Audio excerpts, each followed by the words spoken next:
الحمدللہ رب العالمین والصلاة والسلام علی سید المرسلین اما بعد فاعوذ باللہ من الشیطان الرجیم بسم اللہ الرحمن الرحیم۔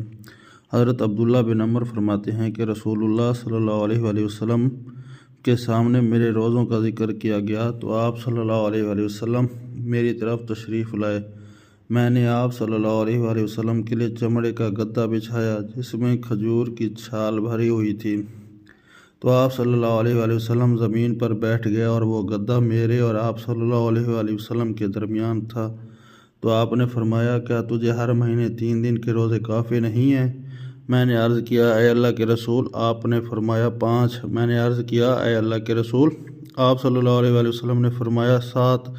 میں نے عرض کیا، اے اللہ کے رسول۔ آپ نے فرمایا 9۔ میں نے عرض کیا، اے اللہ کے رسول۔ آپ نے فرمایا 11۔ میں نے عرض کیا، اے اللہ کے رسول۔